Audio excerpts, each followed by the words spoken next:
หนุ่มผมทองจับพาอีโต เควินสิไปซาร่ามึงกับซาร่าสิไปหาปลา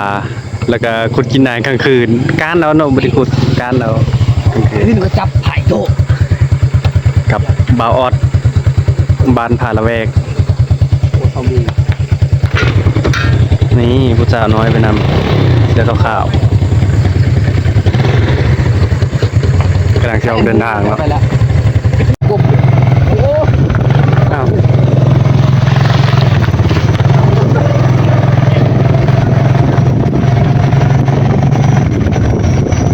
โอ้ผมพาไปจับปลาเรื่อยมานี่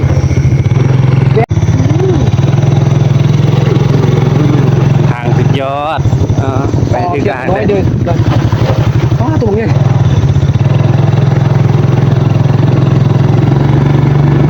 เนี่ยตัวใดทันคุบเอาตะเกียบ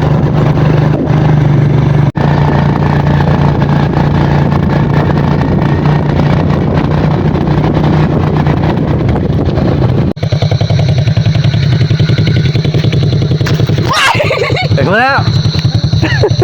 มันพูดได้มาแหละ มาได้แล้วเบิ่งเด้อหน้าคนคุบเครียดเลยเนาะทุกคนทักทายสบายดีมื้อนี้เฮามาหาปลามาฮอดแล้วเนาะทางมาก็โอ้ยุ่งยากหน่อยนึงเด้ พาเลยเหรอ อยู่คู่เลยเมื่อกี้ก็เป็นคืนนี่ว่าขี่รถลงห้องกันเงินกองใส่แล้วว่าตรึกเยอะเลย เรื่องบอกจริง เออนี่มันจะเป็นบอนท่องเที่ยวบอนลินเขาอย่าง ยัง จะมาหา ที่ไหน นี่เสียงมันห้องบกหลายนี่เบิ่งดูได้เลย คนก็ล็อกกัน สิเอาจีนายน โอ้ย ำมันไว้ถึงมันยานเนาะอะห้องซื้อจนผิดอ่ะนะ เนี่ยมึงแข่งมันบ่เห็นฮะที่ไหนโอ้ยที่ มันห้องตัวไหนเขาอายเลยสันเอาไว้พี่ไหมเอาละนี่ทุกคน มันจะเป็นแบบนี้แล้วกิโลฟ้าไอ้เจ้านี่เสียงมันห้องเยอะอ้าวเข้าครับโอ้ยทันลมพูดเอาเลยว่ะ พูดเราเลยนะ ที่จริงเมื่อกี้นะเขาเช็ดมาสิเนาะจุ๊บเอามันติดได้นะนะ คนหลุดบ่อเสียง นี่ให้น้องขุดเบื่อ กดเลยได้เลยนะ บางคนเขียนตุ้ง ตอนนี้เขาจะขุดเอาเลยขุดเลย ตอนมันออกมาบอกให้มันเข้าไปจังคุดเอามันจึงท้าทายนะ มันบอลลูนว่ามีสองหูนี่ตรงนี้ไปหูใดนี่ มันอาจจะมีส่งตัวก็ได้ทุกคนนี่พบกับเกียน เรียบร้อย ที่รอจินา เจอแล้วตัว เจ นี้ อแล้วเหรอ เราจะท่ายเงี้ยงไหมเงี้ยงเหรอ สองคนเนาะดีเจเมย์ มีรอน กรุงบาวรอประจำโรงงาน กระทง บอกกุ้งหากินตามธรรมชาติ แต่มันคิดเตะได้ห่างเตะได้คนมัน ห่างหรือหักไหมเอาดี คนมัน ๆไฟกระเป๋าเปบางคนสิไปไทยอ่ะ เห็นแล้วตามันนี่ เห็นแล้วเหรอ นี่ครับ ดู คาโต้มัน จัดการเลย อึ๊บด ได้ปะ เอาขาดตัวอย่างเงี้ยเอาขาด ยังไม่ได้เนาะ ไม่ นั่นไง ในที่สุดความพยายามของเราก็คงพลาด เดี๋ยวจับดินี่สุดยอด ขี่หักครึ่งนึง การกีฬากับผู้สาวน้อย สาวส้มกับสาวตังมีเห็นอ่ะโบกับขวดกิโลเลยเมื่อกี้มันเข้าไปว่ะ เห็นสองตัว พูดเลยว่ะ คุณเข้าไปจับให้ ใช่ทางนั้นนะ อันนี้เลยยูทูบเบอร์เนาะจะประกวดนี่กดแล้ว เห็นอีกแล้วทุกคน จบลงมา อะไรจีเสร็จแล้วมันมีคลิปหนึงกับคลิปหนึงไหนในกลุ่มเนาะ 2 โตวเลยทุกคนเฮ้ยเห็นแล้ว2 ตัวใน ทางนี้อ่ะ 2 ตัวแล้วมันเข้าไปทางนั้นน่ะ ไปลงตรงนี้สินะไอ้ที่ขุดง่ายเนาะอยู่นี่ตอบอีกเลยไม่ให้มันเล่นเข้าใช่ป่ะตัวแท้ตัวเล่น 2 ตัว 2 ตัว งูละตัวนี่ ฮะ นี่แม่นบ่ ที่นายเด้ ที่ใส่ งูนั่นน่ะ หูลุ่มมันตีวอ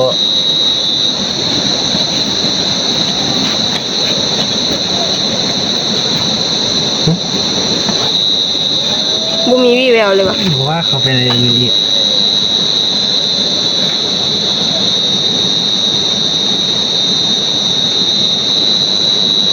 โอ้ย ได้แล้วทุกคน เอา ใน ไป ที่ ละ สุดเอ้า เอาไปเลย ในที่สุด ตกใจหมดมันโอ้มันต้องมี2 ตัวน้ำส้ม โอ้มันสุด ให้น้ำส้มหน่อยแม่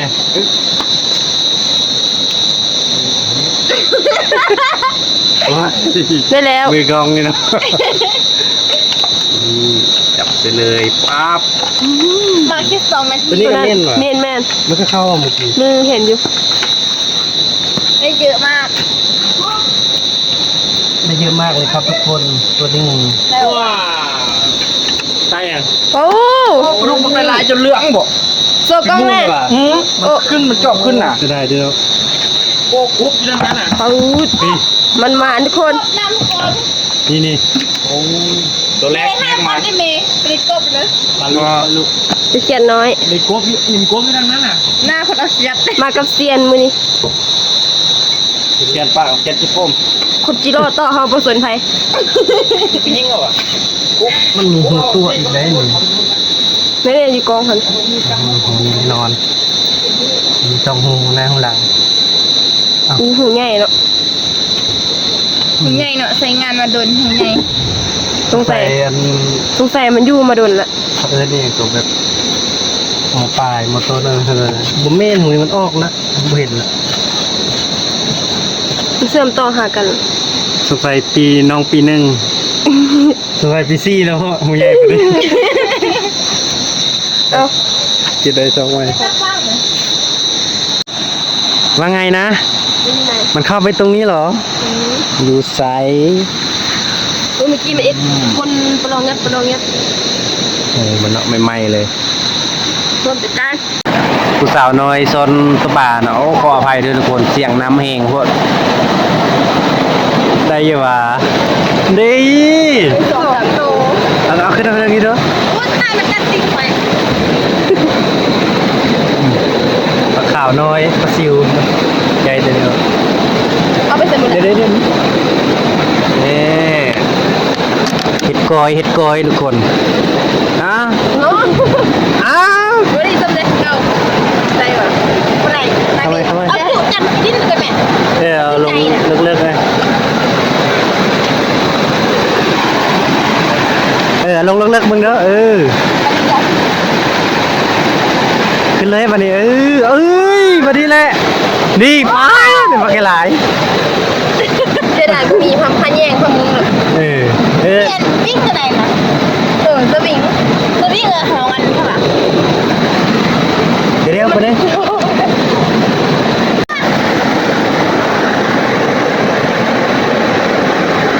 ปลาคางอยู่อ่างทีนี้มีตัวนึงนี่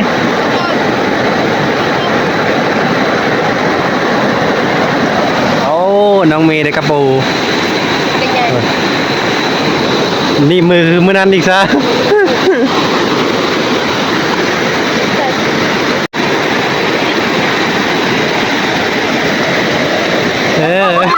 ได้บ่ได้อยู่ แล้วที่หัวลูกพี่เอ็มเขาเน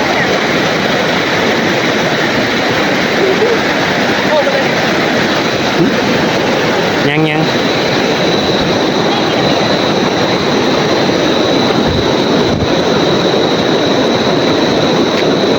ใส่เบิดแล้ว3-4 ตัวเนาะเอาไหมกระป๋องใส่ นี่กูนึงแล้ว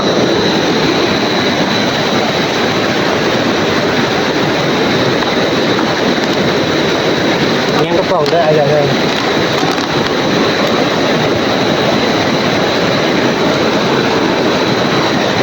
เด็ดแล้วว่ามีส่ง เกี่ยวเลยมะม่วง เบิดแล้วนี่นี่ มันมีคนอยู่ในแต่มันเริ่มหัก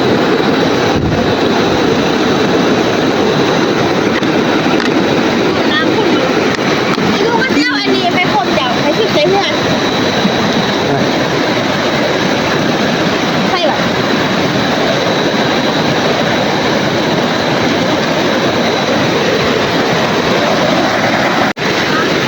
เดี๋ยวสิย่างไปเบิ่งทางนั้นเนาะย่างไปเบิ่งกระเจ้ายังสิได้บ่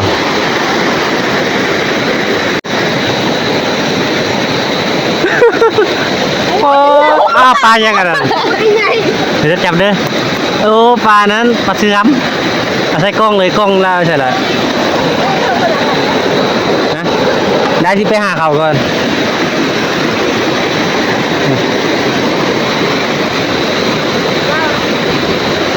เอาไปเลยวะจะใส่ยีรุ่มวะฮะ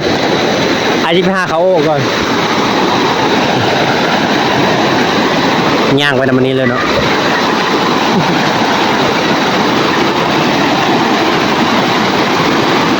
มันเป็นตาดบนท่องเที่ยวเนาะ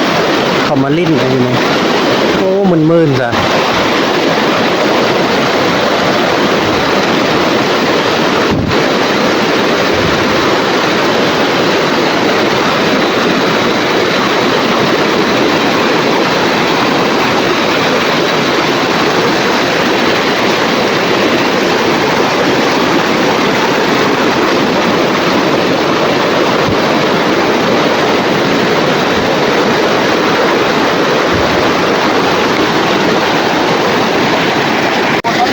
ที่เขาได้บักไก่ล่าแล้วทุกคนเลยไม่ได้มาท่ายนะเมื่อกี้ทั้งปลาดุกปลานางไทยปลาขาวสุดยอดเลยทุกคนเอ้ยเอาอยู่นี่เลยเนาะ เอ้าใช่ นี่ปลาอย่างเสียงฮะ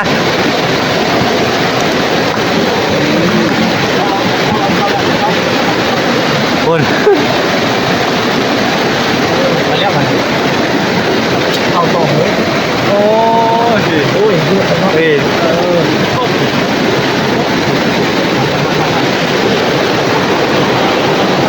เอาไปแล้วก็เจอปุ๊บ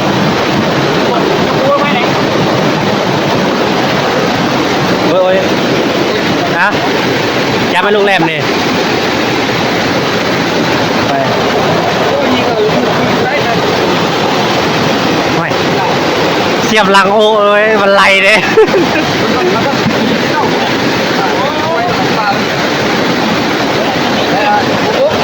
เอาได้อีกแล้วโอ้โห แม่ งมมาเลยฮะ เฮ้ย คนไปกันเลยนะเฮ้ย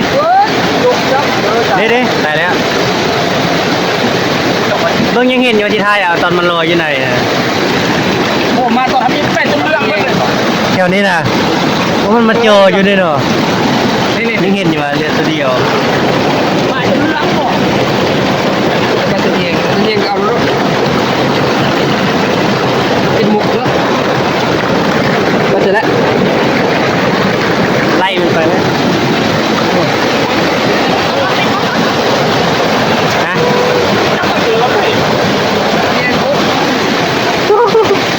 ตัวอย่างน้อยไอ้ยังก็คักน้ำบอลไปเพิ่มเลย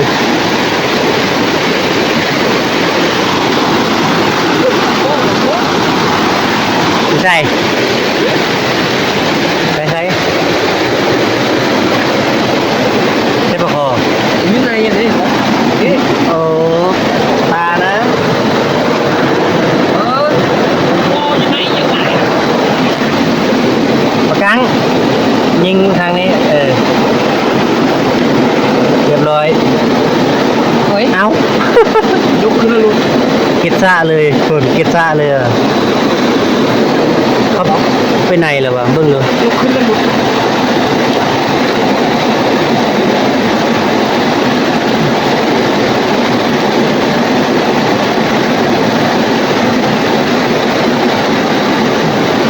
แม่นว่าป่าวะเดี๋ยวแป๊บเอาบ่ได้ท จะได้มีแง่ด้วย ำแล้วลาจับมาดูใส่ถุงมือบุกล้าจับ ไม่จบยังมีวะโอ้ยหลายไป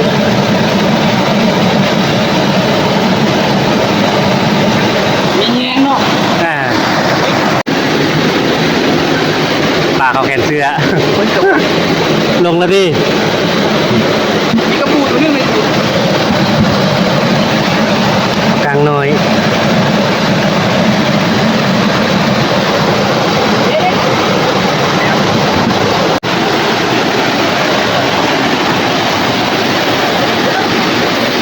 เด้ปลาดุก บ้าบุญ เฉยๆยังอยู่ไหนมา นี่แหละออกไปได้รอบเขาว้ายโอ้ยจะกันไปกันแล้วกันดีกว่าลุกขึ้นไปนะมาตาย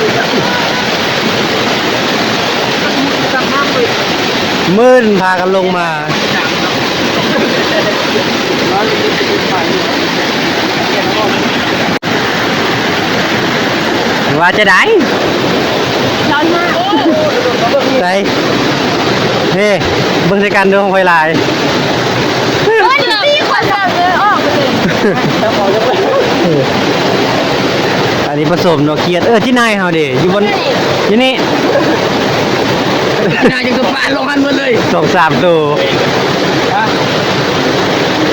เป็นยิงกับพันกระสอบบ้านนี่นะต้องมาจับปลา พี่พี่มาขายของให้ ทำกับมัน หน่อย ยางรัดหนาไปนี่นะตอนนั้นมีโกนนะงูนี่หรอบ่ทำไมที่มันจะขึ้นข้างนั้นก็เดี๋ยว ไอ้พวกของผมรู้ ปลาโอเคเลยนี่ลูก เขาแบบไม่ กันมาเล่นไหมเอาเบอร์นี้ก็ดีไหมอีกหน่อยนั่น บ่เดียวเนี่ยบ่เรื่องมันก็มาจุ่มอีกอะ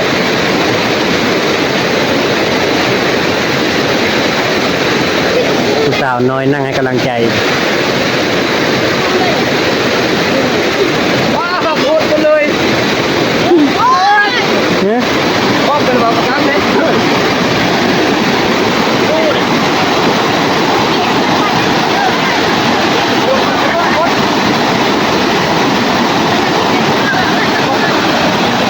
มุดเห็นอยู่บ่ เห็นไหม เนี่ยเอามาไว้ไหม เอาจัดเป็นข่าวให้หน่อย อ๋อนี่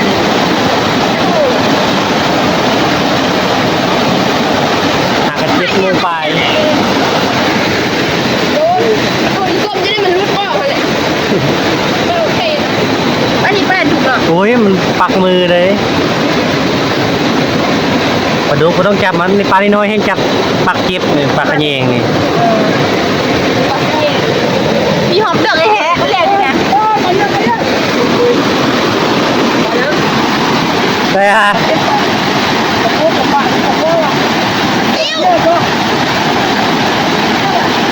ลงไป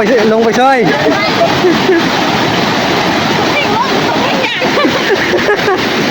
หมูเป็นทรงยานหัวมันมัด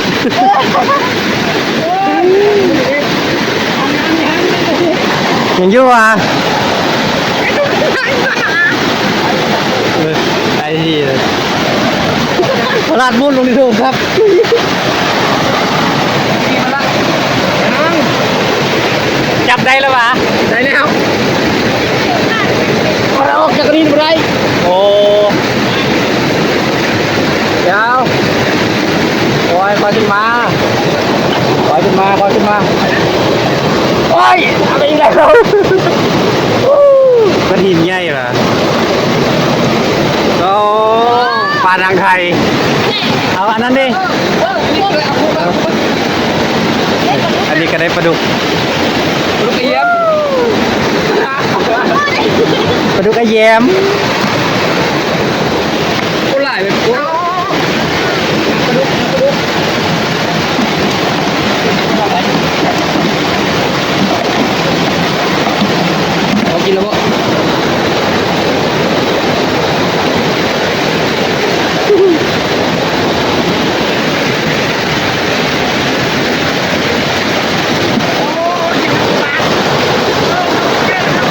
อยู่ล่ะไปไม่ออด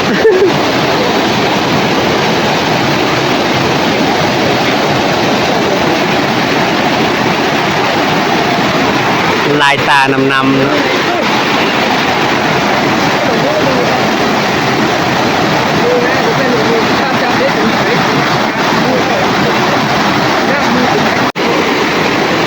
มาเอาเสื้อมาดูบรรยากาศขอบคุณนะ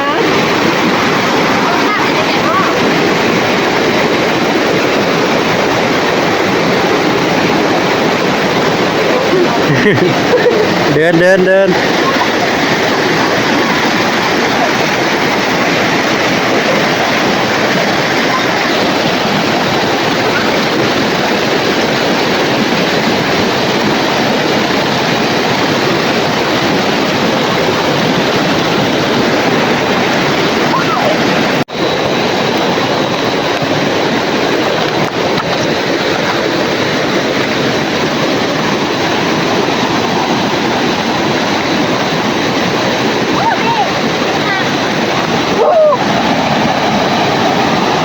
ได้ยังอ่ะน่ะไม่ได้เลย ลอยข้ามเลยเพิ่นว่ามันตื้นมันเลิกว่ะ แล้วก็ว่าน้ำหมด ลอยไปเลยเรียกจ้องอันนี้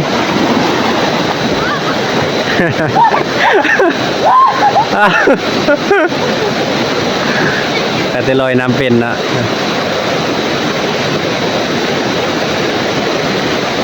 หมดแล้วอ้าวอันนั้นเราว่าคานไปเลย คานเอาเลยอันนั่นน่ะ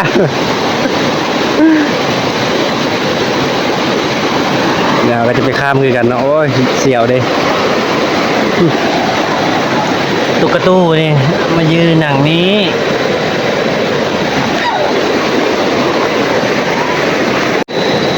เป็นป่าบ่เป็นป่ากูบูไม่เป็นอีหลีเด้ หนุ่มผมทองว่าเห็นประกังคนว่าร อบเลยเหรอ น้ำซุปราดขาช่วง ออกไปแล้ว ไปแล้ว โอ้ยออกไปแล้ว เดี๋ยววับ ออกแล้ว เนี่ยรถที่ออกมา แยกก่อนเนาะจะรีดไว้ต่างหากขึ้นรักก็บอกออกนี่เลย มันเลย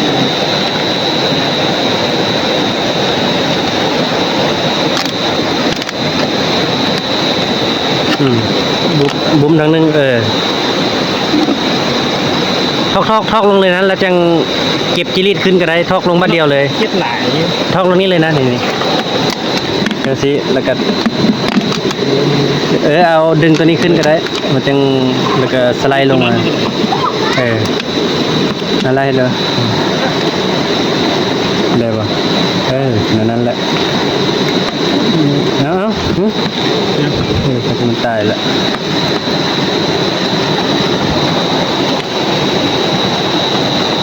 นี่เดือตัวเดียวพอแล้วเดือตัวปลาเนาะ เอามันออกซะ3 ตัวตัวนึงนะเอาใส่ไปในทีเดียว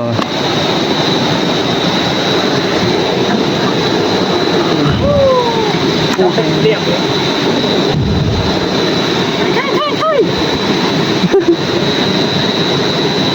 หน่อยเดาปลาแซ่บ เอาเครียดเอาใส่หยังเจ้านี่ ไปกินร่วม เอาได้กินนายใส่เครียดเอาใส่น้ำปลาแล้วมันเป็นหยังมันขาวคือกันเลยเสร็จแล้วเบิดแล้วว่ากินนายเบิดแล้วติ้วเบิดอะไรไหม ตัวนี้ แต่ชอบเอาอีก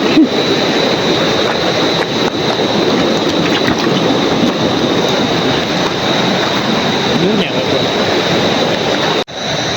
ขึ้นจากน้ำแล้วเนาะ เล่มตัวนึงมีน้ำแข็ง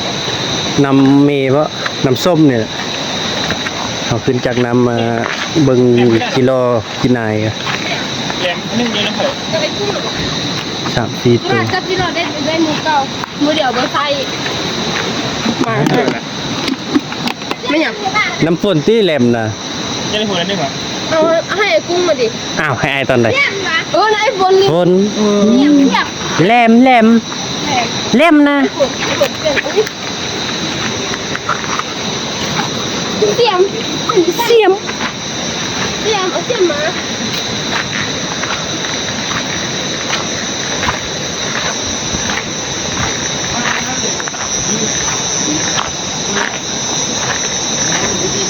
นี่ตีรวมเจ็ดน้อยเลยกิโลละแตกตรงนี้ นี่เสียงอันนี้จิโร่น่ะเต้นนี่ นะ ปะทุอึ่งอ่างแหงตัวบักใหญ่ตัวนี้โอ้ยสุดยอดพญาคางคก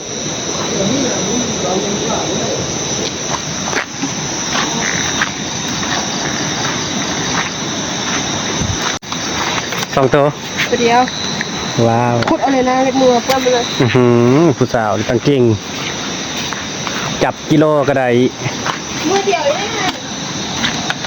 ได้ยิงแล้วเนาะ7-8โตละ ตะโพแดงเนาะเสียงเนาะ เลาะจักหน่อยก็สิเมื่อละได้พอกินแล้วเนาะหาไปพอกินแล้วแต่พอละ นี่ได้หลายตัวเลยเนาะโอ้ทำในส่วนนี้เปิด3ส่วน จดไปถึงจะได้ไปถ่ายตอนมันได้ลายวันๆนะเนาะ กูไปห้างแรกเจ็ดเอาเท่าน้อยถ้าตูลูกนี่ตกจับเอาได้ที่ลูกคิดด้วย กลับบัดนี้ทุกคนเอ้ยกำหัง ได้เวลากำหังแล้ว พูดอย่างนั้นทำงานแบบ กับลัง นักคง ทรงบฮัดวะคือส้มมันทรงบฮัด พัดบอล ส้มมันนะทรงบฮัดนะ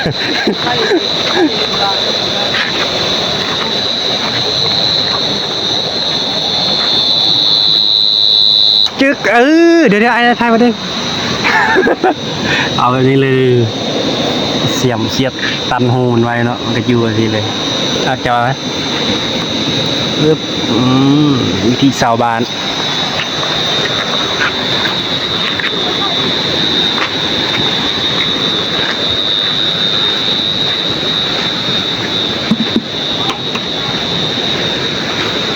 เครียดวะฮะกันคากแสงมักใหญ่ เดี๋ยวเจ็ดโมงใหญ่ แสงน้อยดิ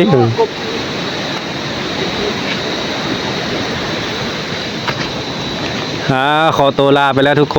นมื้อนี้ถ่ายเพียงเท่านี้เนาะแบ่งพี่ผู้บ่าวยังเห็นสาวส้มสาวมีน้องมีน่าจะกลับมาแล้วทุกคนฝากกดไลค์กดแชร์เลยเด้อกดติดตามนะทุกคนจะกลับแล้วมื้อนี้ไว้มื้อหน้าคันได้ไปจะถ่ายลงไม้เนาะช่วงนี้บ่ได้ขึ้นป่าละหากินแบบนี้แหละ ได้หมด วิธีชาวบ้านเนาะ เป็นน้ำหวานจบคลิปบาย ไป ทัน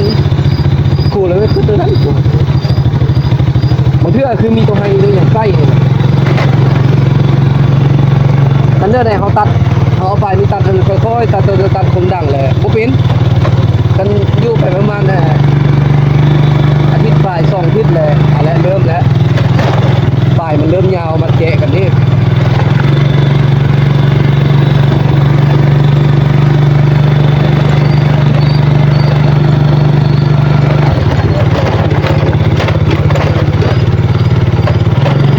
ส่งมาน่ะ กูมา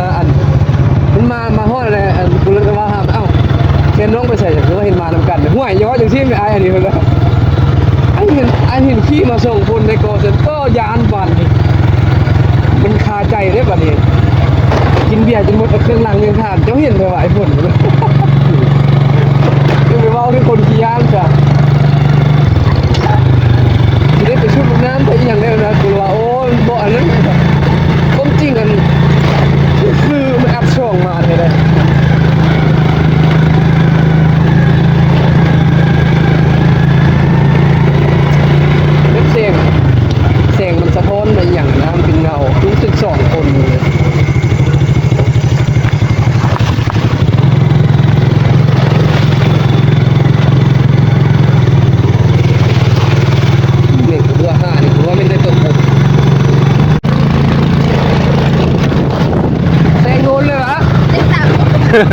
ว่าได้คนมีแฟนเนาะ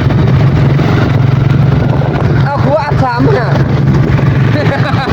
ก็3 คน เอามาสองไง ว่าสองคนพี่ อัดสามบยานรถเทมะ สองคน จะทีมรถแล่นไหน น้องเมย์จับเอาน้องเนี่ยอยู่ข้างหลังสิตกเลยหัน เชียร์หลังเลย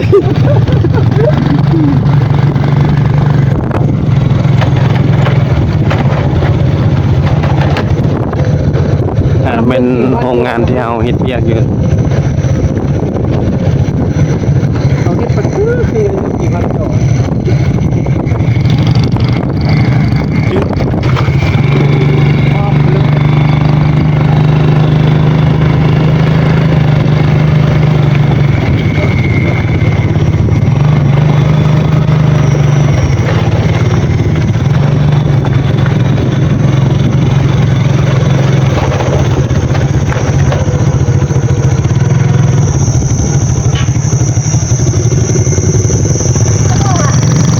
ป้ามาถามอะไร 5 กับ 8 โมง โอ้โหเขียนใหญ่เด้อ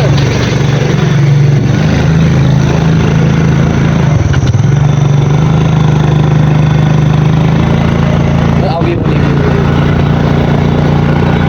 โอ้ย รถลม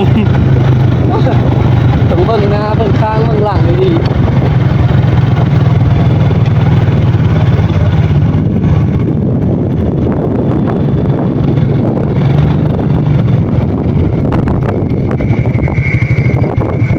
ดียามไม่มีผู้ตัด